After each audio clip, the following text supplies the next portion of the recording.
change of address, so if you mail something, it will show up in the mailbox and Steve and I will get it and we'll proceed from there. I just had seen that thing on their weekly email update That's thing good. and Yeah. wasn't sure who it was that would be getting an email. Wasn't me. So, but it sounds like it comes through the snail mail and so we should, and Steve and I are still checking the mailbox at the meeting house. He had told them, I guess, when you all signed that we would be doing Yeah. that periodically, so whichever place it comes, we'll get it. So, okay. I just wasn't sure quite how that was supposed to work. And have you notified Kristen about here? About In paying that that? email that I sent to everybody, Okay, but I'll follow up with her today too. okay. And I don't know, she may have already sent it. I haven't talked to Kelly about that. She's usually Johnny on the spot, but if she's out of town or something, that can slow things down a little bit. Lynn, Yeah. Yes. if you have any questions on that Quaker Life or the other, just give me a call if you like. Okay, okay. Yeah, I didn't know whether Hey, it still Sylvia. came with some information Morning. via snail mail or whether it was all done email, and I just want to make sure that they had an email It's address snail. or somebody. But Yeah, if snail mail so that you can adjust the addresses or names or whatever. Okay, well, whichever, wherever it comes via snail mail, we'll get it then, so that's good. Mhm. Morning, Dave. Morning, Dan, Sylvia, babe. Dan. Morning. Morning, everyone. Hi, Sue. Hi. I checked the weather around the country this morning. How's it doing up there? In Or Iowa? Oh, in Indiana. Indiana, chilly, chilly, 33. Yeah. 19. sunny, It's 19, Dan says here. 19 there. Do you have sunshine? No, it's cloudy right now. It was beautiful yesterday morning when the sun came out and the trees were all frosted and Oh, that's pretty. frosted on the trees, and we still have about 2 inches of snow on the ground. So from a week or more ago. Yeah.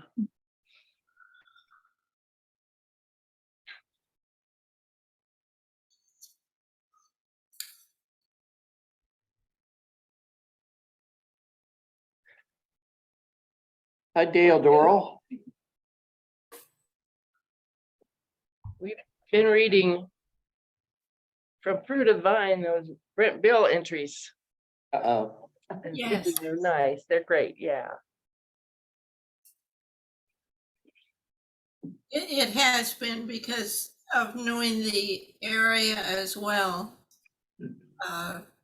You know, you could just visualize while I'm reading. Mhm. Yeah, we have a special insight, don't we? Relativity. Good morning. Hey, Chipper. How's it going? Now, when did you write those? Oh, Fine. 6 months ago? yeah, probably. Yeah. I've heard.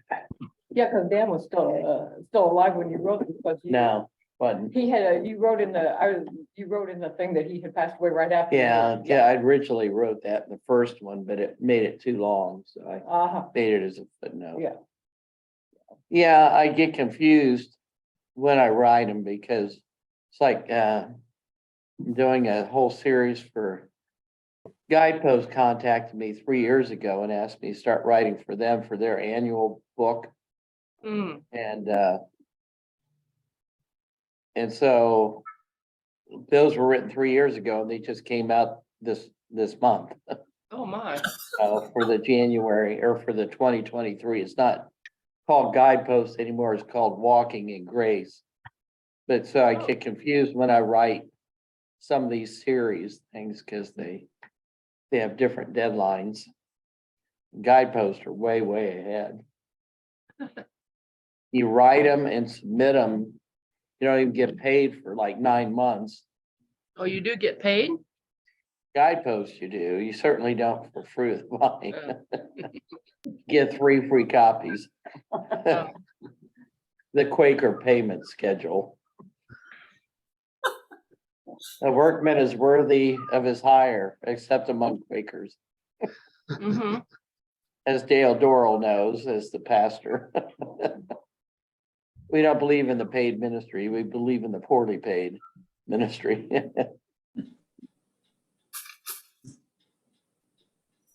I kept getting freely you have received, now freely give.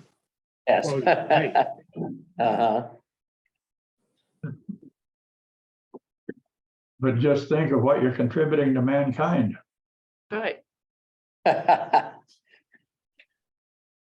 that's what the finance committee always said. You're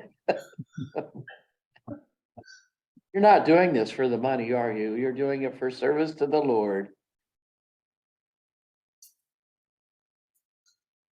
The deer will Even wait if it out. doesn't pay the bills, right? Yeah. Doing it for the service, even if it doesn't pay the bills. These are cold. The deer were waiting outside the back door to be fed. Oh, Why I'm running late. Are there any of you online who used to pick up your Fruit of the Vine at the meeting house? Brent and I were Yes. just discussing how to get them to you. I will snail mail it to you if I know who needs me to do that. Yeah, I used to pick up one, I did. but we have, I subscribe. Dan subscribes to it, so I guess we don't need to have one sent to us. I'm gonna talk to my contact at Barclay and see if they can mail them to each of us individually. If not, then I'll take the packet that the meeting gets and I can snail mail them to you individually. But if they can do it, that would just be that much easier. But since we have these here, I didn't know who needed. Crossers might. Yeah, good idea. Jonathan. Right. I already have the What current. about Dave Mills? Yeah, Dave Mills. Oh, he disappeared. Oh, there he No, is. he's- He moved from one part. What's the question? The Fruit of the Vine is a devotional book that the meeting subscribes to for members, and in the past, they have come in a bundle to the meeting house. But I'm working on getting that done differently, but would you like me to mail you a copy of the current one? That would be okay. So can we pick them up here? Yeah. you Good, can- you can get yours Quite a now. variety of Go ahead. writers, some better writers than others, and certainly a variety and a little bit of theology difference. Yes. So Definitely. there's sometimes we read it and go, well, that's not meant for us. Or, well, that's really powerful right now and what we needed to hear today. So, Okay, well, I will mail these out and then I'll also talk to Barclay and see if they can do it individually. It'd be great. Slight change of subject here. Steve, I acknowledge the information that you sent me 3 weeks or so ago, I guess, about the old cemetery. And I looked at all of the surveys and the information and the roads and the descriptions and the this and the that, and I turned it upside down and tried it again. It didn't make any more sense to me than it did before. So I see why you passed it forward. Yeah, it was interesting. I did some digging and finally found some past surveys, and I've been in touch with Banning Engineering in Plainfield, and hopefully they're gonna let me know if they can put some permanent markers that show the boundaries of the cemetery. I think would be good to know. So he's supposed to get back with me here in the next week or two. But I found it very interesting, the copy of the handwritten deed original. You got that? I have the original here, which goes into the lockbox when I'm done looking at it. But, it's fascinating. Yeah. Yeah. Well, Yeah, I think some sort of permanent markings without disturbing the moles and the squirrels might be of interest. I'm more worried about the people that reside underneath the grass than I am the moles and the ground dogs. I don't think they'll care much. Probably. Morning, Jonathan. Morning. Hi, John and Betty. Good morning.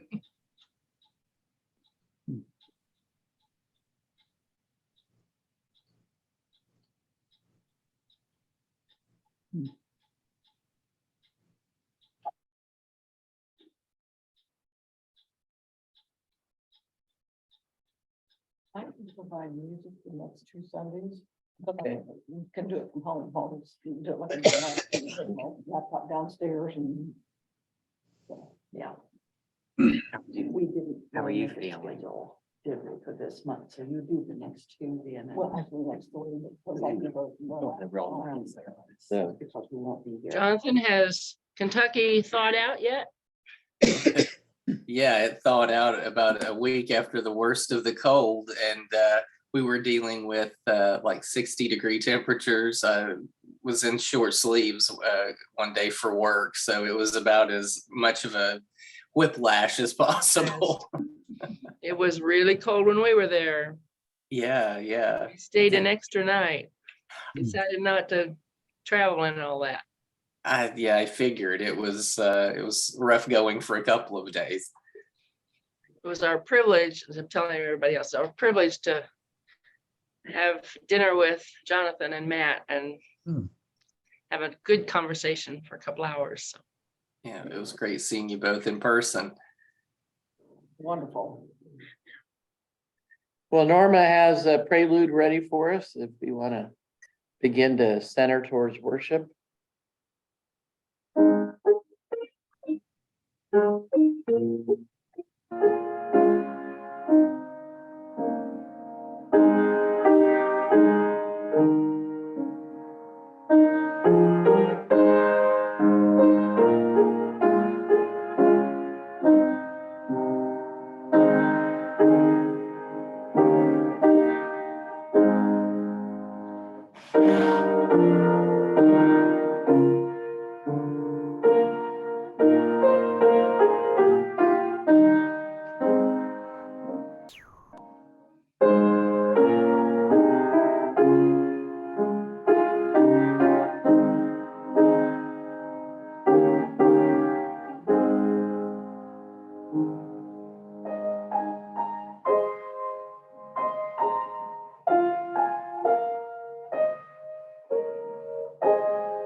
Thank you, Norma. By way of announcements, the only ones I really know are that the next 2 weeks, we won't be meeting in person because they are going to be replacing the flooring here after the flood. Some of it's already been taken up in places, so you see they're getting ready. There's going to be a lot to move still to get that done. So we'll just be meeting via Zoom. And next week, we will have Sunday school on Zoom, and then we'll do the next week we'll do monthly meeting on Zoom. So then we should be back here at the end of the month. Are there any other announcements, USFW or anything? Not this week, but next week. Yeah, Okay. the third Wednesday will be the women's group, yeah, Okay, at my house. Did you say monthly meeting is the 22nd then? yes, it's gonna be the 22nd. Because the recording clerk's gone the 15th. Okay. So we want to make sure the recording clerk's there. All right, I wrote that down somewhere else. Okay, good.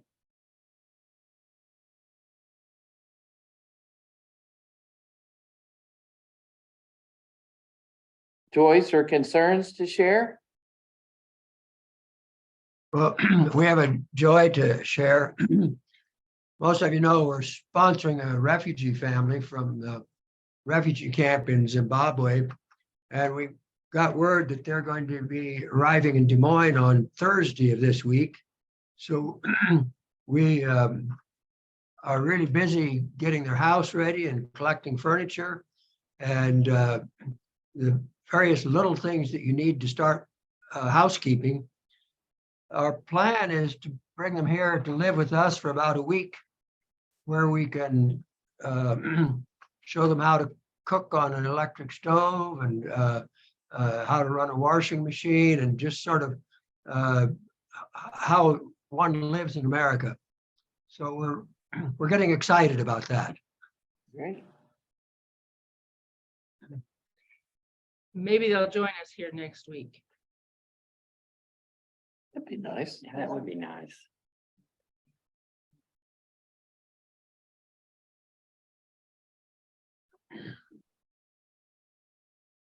Well, thanks for the concerns that were shared about Joanne, Nancy's sister, and Christy's mother passing.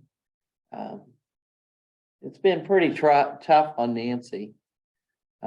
Tougher than I thought it would be, but she seemed to be handling it very, very well. But yesterday she just sat around, and finally I said, you know, what's up? And she goes, I'm just so sad. And she goes, Joanne was cremated, and her grandson built a box for the cremains, and they buried her next to her husband Bob in Plainfield. And Nancy goes, whatever you do, just don't put me in a little teeny box. Don't burn me up and stick me in a little teeny box. And she was just really distraught about the whole thing, about Joanne being cremated even. So it's hit her harder. And it's very hard to read her emotions at times because of it's either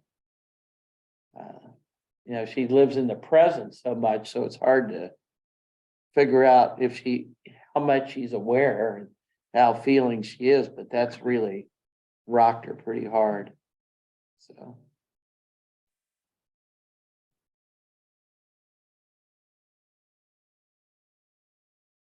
Well, little Maggie has finished her 5th and hopefully final chemo treatment. She's still in the hospital for an indefinite period of time because her immune system has not started to rebound yet. Last time, the doctor actually let her go home early because earlier her immune system had started to come back but hadn't risen much. But she's not able to see her big brother. He's not allowed to come to the hospital because of all of the flu and whatever at the hospital. And she and he are so close that it really affects her well-being negatively not to be able to be with him. So the doctor let her go home early last time. So maybe that will happen this time. But she told her mom yesterday, "Mommy, I feel like a caged animal." Oh, That's pretty articulate for a little 7-year-old, I think. But on the other hand, she also told her mom the other day, "Mommy, a lot of people are praying for me and I'm okay.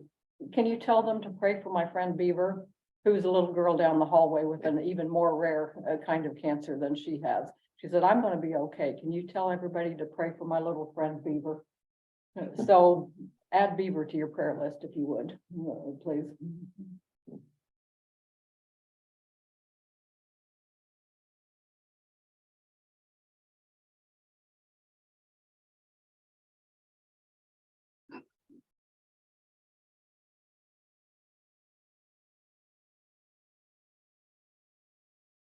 well, let's hold these things in God's light and love as we center more deeply into worship. And I'm the worship leader. I'll speak out of the silences. I feel led.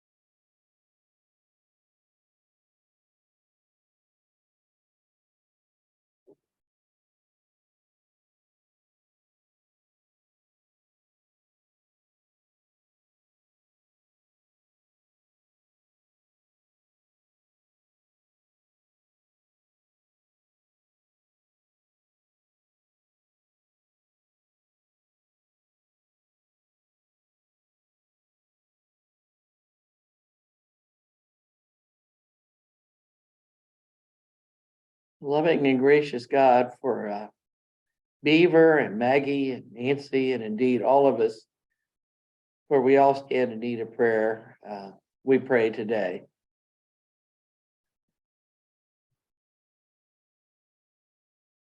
We all can use some form of healing in one way or another.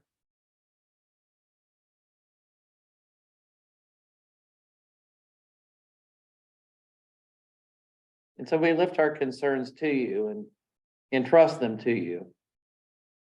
We rejoice in a refugee family coming to find a new home. And we're thankful for friends who can provide such a space for them. There's so much goodness and so much need in the world at the same time, O Lord.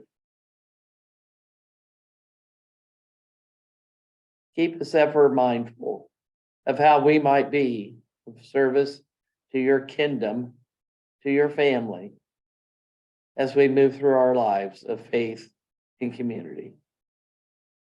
Amen.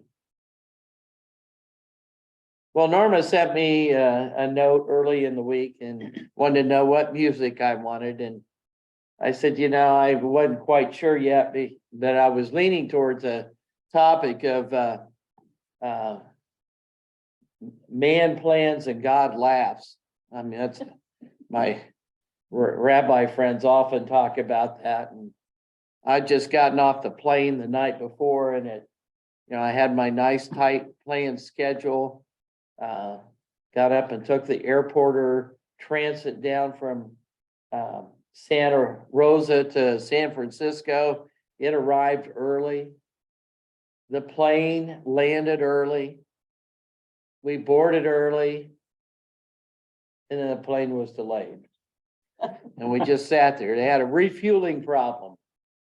So then we take off, and I get a notice while we're in the air that I will not make my connection to Indianapolis, because there was only 45 minutes between flights anyhow. So you can change your flight without any problem. It said, do it online, no fees. So I started looking while I'm flying through the air at other flights to get home. There's a late one, so I switched the flight. And, it sends me a notice that my flight the next day, if I don't want the next day, I want 2 day. And so I had to go back and change it, got it changed back. And then the pilot comes on and goes, we picked up an amazing tailwind. And we are actually gonna get in on time. And by then it was too late to change the plane again, so I ran through Dallas Airport, hoping I was gonna talk my way onto a new flight. Despite all my planning, back onto my original flight. I walk up to the flight and they go, our flight will be delayed for mechanical issues. Turned out that one lavatory didn't work, so and I thought, okay, God, okay. I get it, but it really didn't seem to be coming together. And I wasn't feeling that good this week. I came home with a bad cold. Not COVID though, which it turned out people at the event got COVID. And so I'd been testing. And then Thursday night, when I'm gonna do the final preparations for Joe, or Thursday afternoon, when I'm gonna do the final preparations for Joanne's memorial service, I spied a bag of green tea that Ben had sent me from Japan. He doesn't often send food from Japan, but he sent a collection of foods from Japan for Christmas to share with the family. I will tell you, the seaweed wraps were not to my liking. But my grandson Benny, great grandson Benny, loved them and wanted to know if he could have the whole bag. And so I joyfully gave him the entire bag of them. He goes, these are the coolest thing ever, Grandpa. And I go, great. But there was this green tea with matcha, which I'd never heard of. Okay, so I decided I would fix some for myself. So I took 2 sips and I did not care for it. It just didn't taste good to me. So I threw it out and fixed some hot chocolate. In a half an hour, I started getting a bad sore throat. And then my tongue felt like it was swelling. And then by 5 o'clock, the whole inside of my mouth had swollen up. And my ears, and I thought, well, I have no idea what it, I ended up long story short, I ended up in the emergency room with anaphylactic reaction because the product had been also manufactured in a place that does shellfish products. And I'm very allergic to shellfish. So I spent Thursday night in the emergency room at St. Francis, being pumped full of all kinds of stuff, trying to get everything back down. And I thought, I'm not going where man plans anything anymore. I just need to let that sit for a while. But then I got on Friday, I believe it was, a very nice note from Dan Bean. I always appreciate his emails. And he said that he and Sylvia have been reading my devotions in Through the Vine. And so I thought, well, I'm going to look over those again, just because, you know, I enjoyed writing them. And it was the afternoon after the funeral, and I'd also gone for a little walk in the prairie, and I was thinking the January one, the lesson, and I was just sitting there thinking about, had talked earlier in a message about God's second book of nature. You know, and I did realize that I had been learning a lot or experiencing a lot of nature in the past 2 weeks, from that bomb cyclone that we had where 30-degree howling winds, 30 degree below, you know, I mean, what an adventure. What gratitude for a nice warm house, and that I didn't have to go anywhere. But then flying out to Northern California, through all the fronts that were coming, those of you who know me know I endure flying, I don't enjoy it. And all those flights were horrible, basically, terribly bumpy. Rocking back and forth as various fronts came through at 33,000 feet, even up over the Rockies, up over the Sierra Nevadas, trying to breathe deep and relax and enjoy the beauty below. I mean, the Sierra Nevadas, Rockies were just snow covered, which is what they need. And coming down out of all that rocking into the rocking of the front that was coming through the atmospheric river that was coming through Northern California while we're trying to land, and the plane rocking and just torrential downpours. Going up into the redwoods of Ben Lomond Quaker Center, which are beautiful, but just a week of just solid rain and flood warnings. And where's all this rain coming down? What lessons are there in it? There was one sunny day the whole time I was in California. Then it was back on a plane and back across the fronts, even though the sky looked fairly clear. They talked all the way back about how it was going to be. And so I looked after Dan's message to me, I looked at Job, which was the last scripture lesson I put in there. Yeah, and I chose it partly because in writing about the prairie that day and the snow in the prairie in January, it was there's a section that talks about snow, and this is the scripture lesson that I put in there.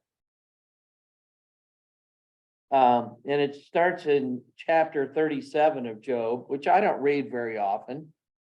I don't think about Job all that often, but the first 7 verses, and it says that my very heart quakes and leaps out of its place.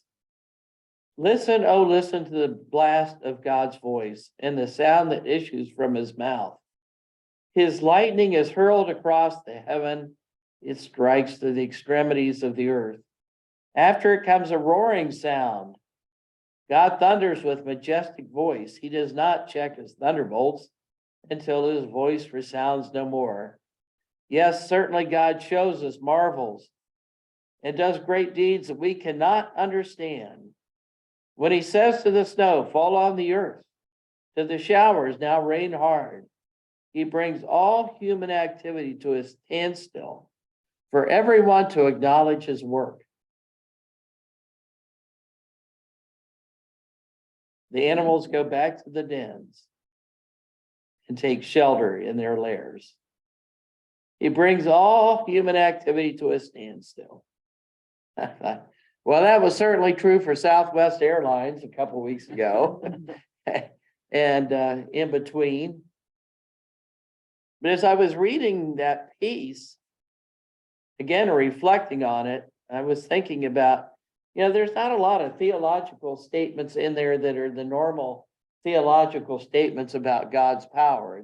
It's using all this stuff that God does with nature to illustrate something mysterious. As he talks about it, is God thunders with majestic voice. He doesn't check. He does great deeds we cannot understand, all in nature. And so then I thought, well, is this one of the 3 guys who's sitting with Job trying to not comfort him in some ways? I mean, they're all sitting around going, now, Job, that God only afflicts those who are sinful. So you must have done something.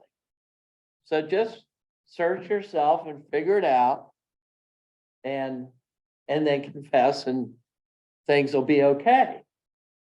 But this is not one of those 3 guys. It's not even Job's wife who says it, who comes through and just goes, well, why don't you just curse God and die? I mean, there's spousal support in time of trouble. Why don't you just curse God and die? Get it over with. This is a fellow named Elihu. And he takes a completely different approach to Job's issues. And he does it by this metaphor of nature and God working through the majesty of nature. And basically, he takes the approach that is hard for us to remember at times. It certainly even popped up in Jesus' times that it wasn't any kind of sin that caused Job's affliction. However, that God was going to teach Job something through them. He didn't send them to Job to afflict.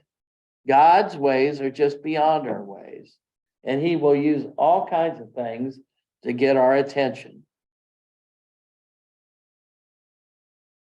He's basically telling Job, you didn't do anything wrong.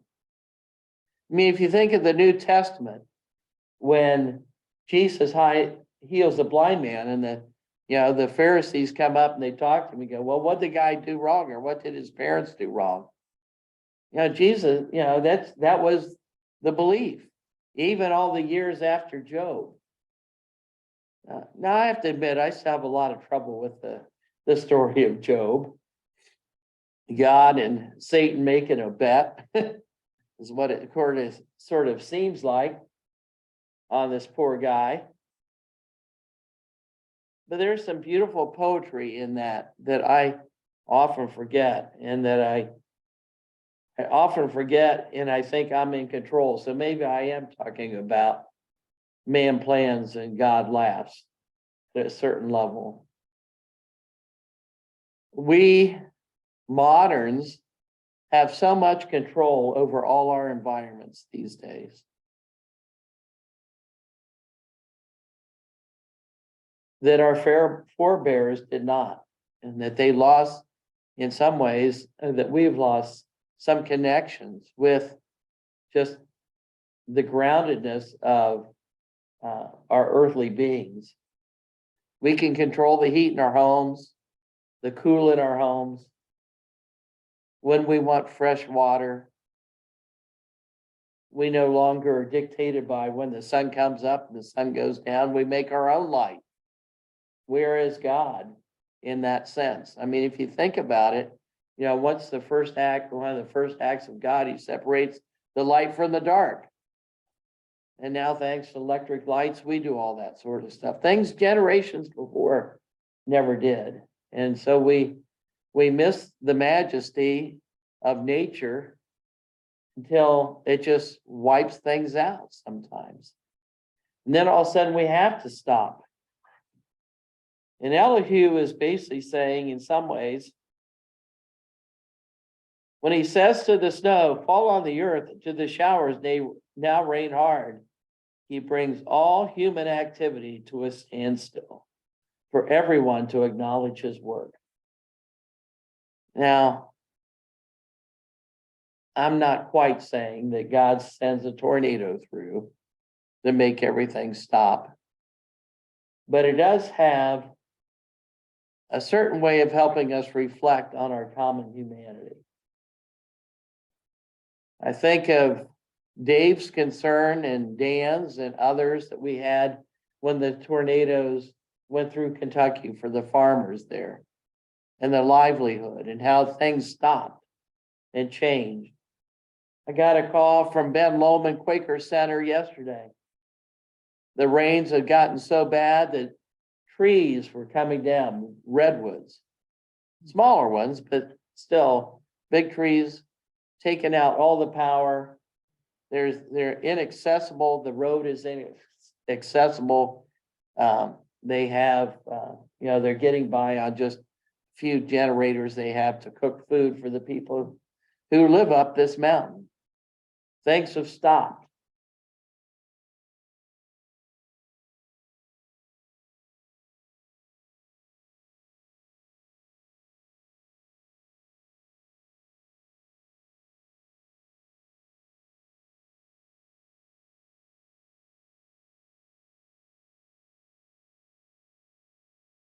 And we gather on Sundays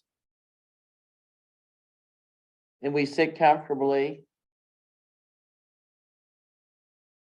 and we talk about God.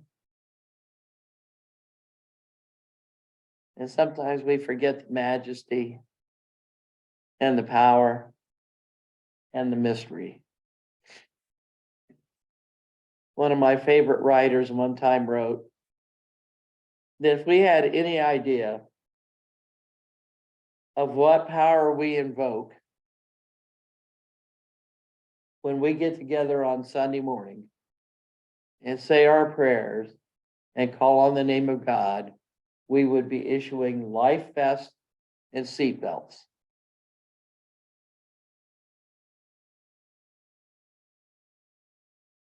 And I think that that's what Elihu is saying about the power and how God works in ways we can't ever understand. It will not understand this side of eternity.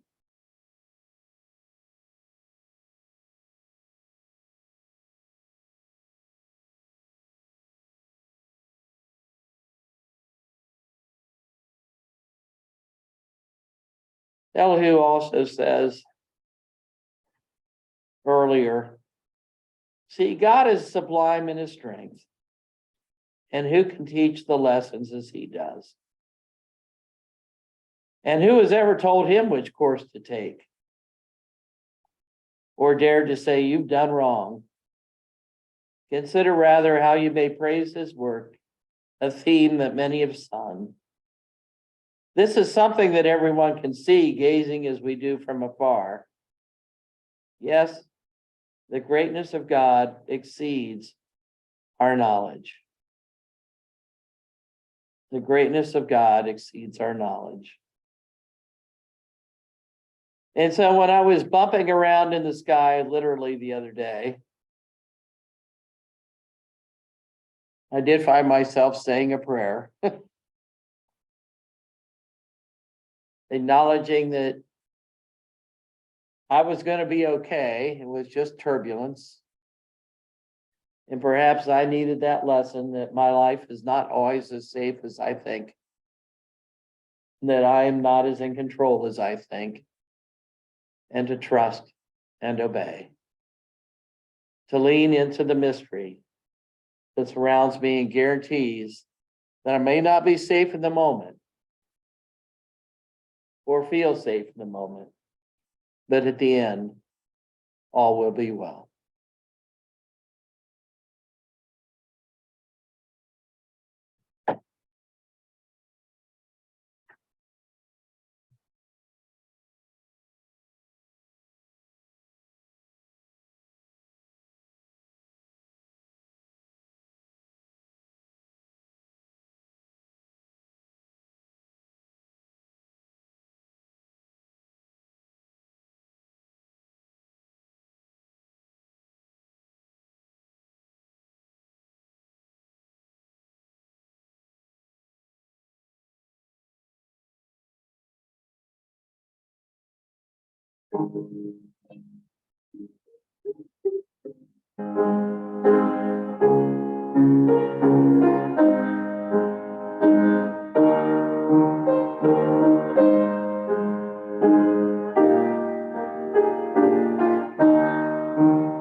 Thank you, Norma.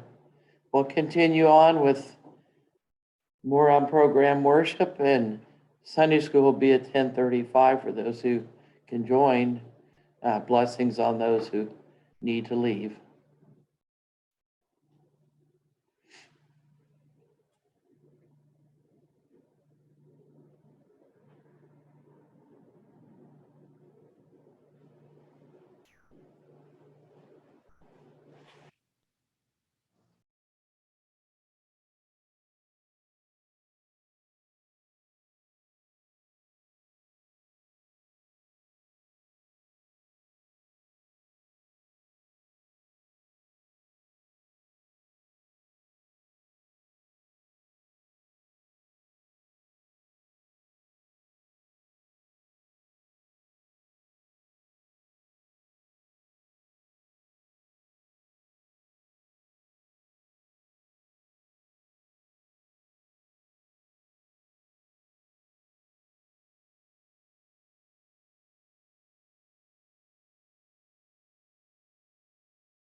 during the storm that we had a couple of weeks ago, I was very grateful for a warm house, for power that stayed on, and those kinds of things.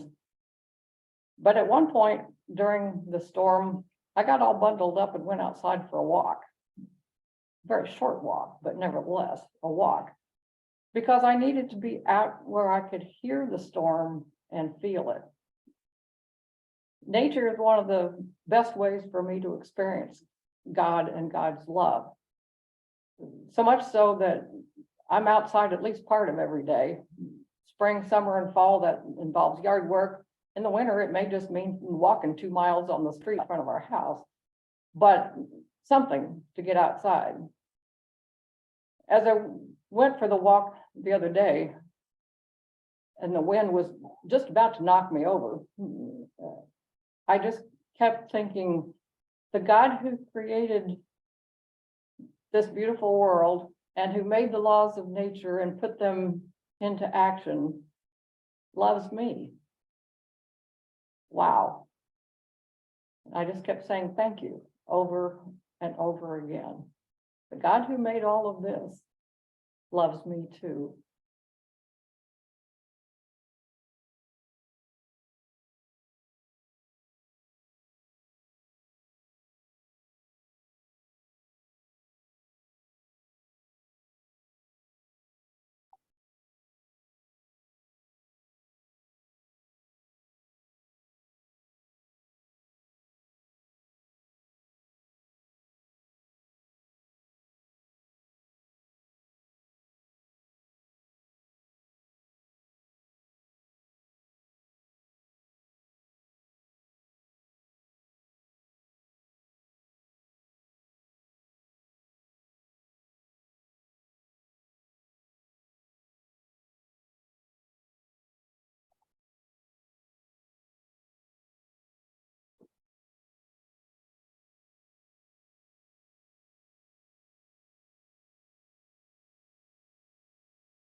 all hearts are clear, we'll end worship. Meeting for worship, not worship. And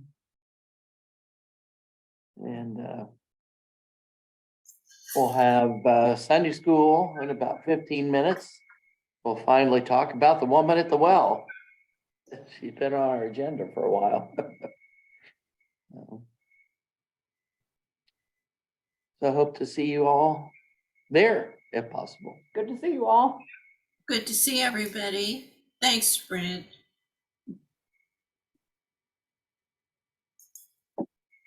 Yes, thank you. That was Yeah, thank you. very,